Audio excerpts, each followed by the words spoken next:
So here we are, early 2024, with the promise of a grand bargain on border security and a national security supplemental to boot.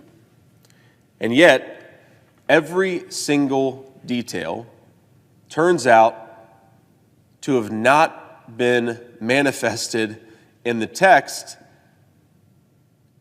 turns out to have not produced something in the text that would have actually meaningfully secured the border.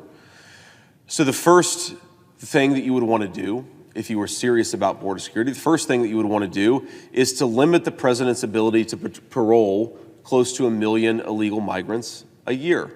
If you go back to the Obama administration paroled about 5,000 illegal aliens every single year. Senate Republicans think that's too much, but 5,000 a year is far less than the 750,000 or close to 1 million a year that the Biden administration has decided to parole. Now, it's not just the direct effect that you are taking close to 1 million people a year who have violated our immigration laws and given them what amounts to effective legal status. You are also sending a message all across Central America and all across the world that America is open for business. This is why when you put a camera or a microphone in front of somebody who's crossing the southern border illegally and say, "Why are you coming now?" they will say, "Because Joe Biden and Kamala Harris invited us in."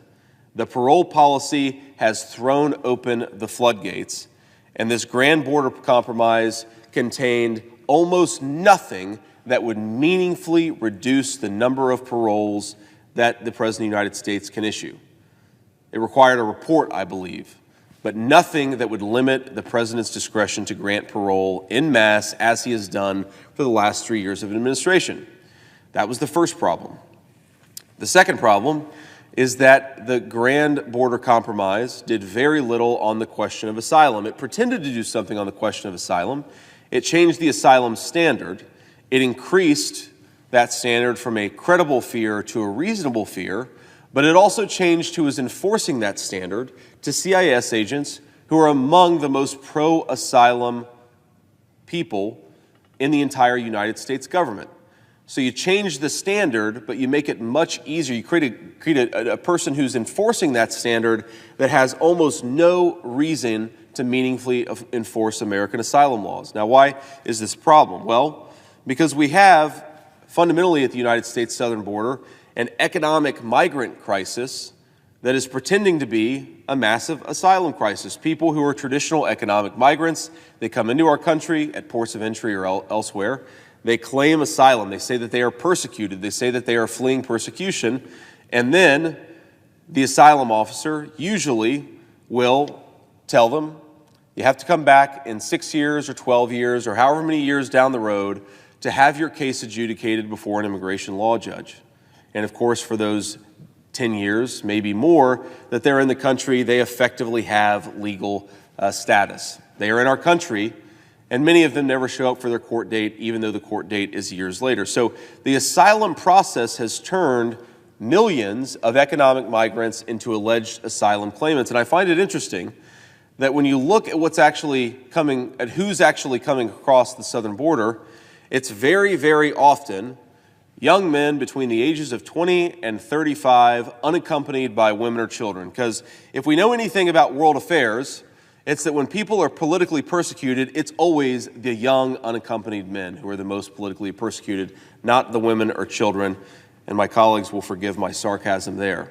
Why is it that the people who claim the greatest persecution, the people who are flooding across our southern border, why are women and children so poorly represented among them? Because this is not about asylum and this is not about political persecution. This is about manipulating America's laws to turn an economic migration crisis into an asylum crisis. It's a legal arbitrage that immigration attorneys in the United States of America have cooked up. And oh, by the way, one of the great things about the grand border compromise is that we decided to pay immigration attorneys who are undercutting our immigration laws massive amounts of legal fees from the American taxpayers. Because why not have a handout for the immigration attorneys who have helped create a system where we undercut our immigration laws?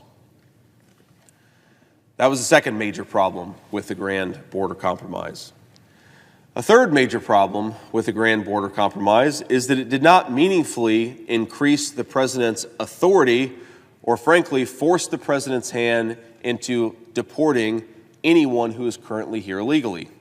Just a couple of weeks ago in New York City, a group of illegal immigrants violently assaulted a police officer. Those people, as far as I know, are still in our country because we don't deport people. Even those who violently assault police officers, we deport an incredibly small number of the people who come into this country illegally. A fourth problem with the grand border compromise cooked up by my colleagues is that it had an emergency border shutoff authority, which was really an admirable effort to force Secretary Mayorkas and the president's hand. And the way it went was basically something like this. If border crossings reach a certain threshold, 5,000 a day, I believe, in the text that we received, then there's an emergency shutdown authority that applies for a certain number of days per year, 270 days in the first year, less in the second year, and less in the third year. Now, that sounds not too bad, right? Once you hit a certain threshold of illegal border crossings, you should shut down the border. I happen to think that number should be close to zero, but whatever, opinions will differ on how we should, on where we should set that authority.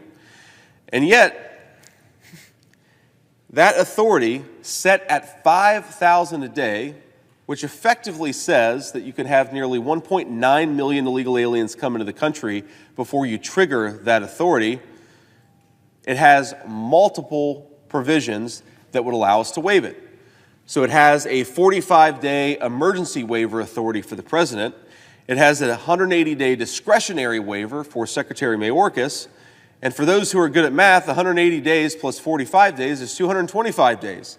So of a 270-day a 270-day border emergency shutdown authority, 225 days can be waived by the president or the secretary who refuse to enforce our immigration laws. That's not much of an emergency authority if they could only have to use it 45 days in the first year, given what's going on at the American southern border. The fundamental problem, as so many of my colleagues have recognized and so many of my colleagues have noted, is how do we get Joe Biden and Secretary Mayorkas to enforce the border law when they clearly don't want to? This is a forcing functionism. The real negotiation here, as was obvious to anybody from the start, was how do we force Joe Biden to do his job? And what leverage do we have in order to force that very thing? Instead, we went into it, a negotiation where, again, it was in secret, and where our colleagues who were negotiating fundamentally didn't understand or didn't enforce this fundamental insight. They wanted to give Joe Biden additional authorities. Well, he might not use those authorities even if you give them to him. They wanted to give Joe Biden a number of discretionary get-out-of-jail-free cards, where even if you create authorities for him to enforce the border, you give him the discretion to get out of it. But we don't need to be granting Joe Biden more discretion. We need to be constraining his discretion, because it's Joe Biden's discretion that has led to the border crisis that we have. Now, a number of my colleagues have mentioned the terrible consequences of the border problem and what it looks like for so many of our citizens.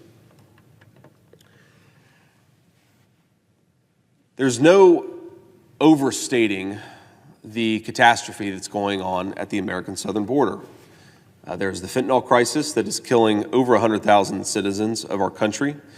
Of course, the fentanyl is now transitioning to other drugs, just as the heroin transitioned to the fentanyl, just as the prescription pills transitioned to the heroin.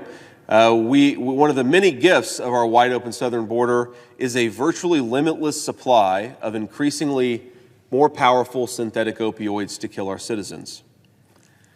If you read anything about the history of the opium war, you wonder if we're witnessing right now the reverse opium war, where precursors to synthetic opioids come in from communist China, the Mexican drug cartels manufacture them, and then ship them across the southern border.